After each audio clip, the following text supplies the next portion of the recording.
Tak fordi du har valgt at høre mere om mig.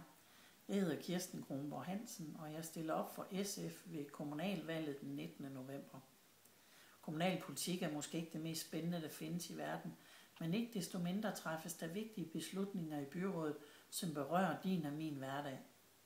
Når jeg har valgt at stille op til byrådet, er det fordi, jeg synes, det er vigtigt, at dem, der sidder i byrådet, tænker med både hjerne og hjerte. Og ja, det lyder måske som en floskel, men jeg mener det faktisk seriøst. Jeg mener, at de mennesker, som har så stor magt over din og min hverdag, ikke kun skal tænke i økonomi og beregninger, men også tænke over de menneskelige faktorer og konsekvenserne af deres beslutninger. Hvad hjælper det at have overskud på bundlinjen, hvis vi har svigtet dem i samfund, som har allermest brug for hjælp? I en kommune af Hernings kaliber, hvor vi kan så meget, bare se, hvordan vi fik gjort Sion til en folkefest, skal vi have ambitioner om at være mere end bare en god kommune for erhvervslivet. Vi skal være en god kommune at bo i, uanset alder.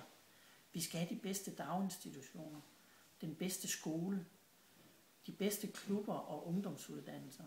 Vi skal have de bedste arbejdspladser med ordnede forhold, de bedste fritidstilbud, de bedste kulturoplevelser, og ja, vi skal også have de bedste plejehjem og den bedste ældreomsorg. I Herning Kommune er vi gode til at tænke innovativt og gå nye veje, og det er det, vi skal bruge, når vi skal blive de bedste på de områder, jeg nævnte før. Vi har nemlig ikke uanede mængder af ressourcer, men mindre kan også gøre det. Nogle gange er det nok at tænke anderledes og gøre tingene på en anden måde. Lige det, vi er gode til i Herning Kommune. Jeg håber, vi får et godt valg den 19. november. Tak fordi du lyttede med.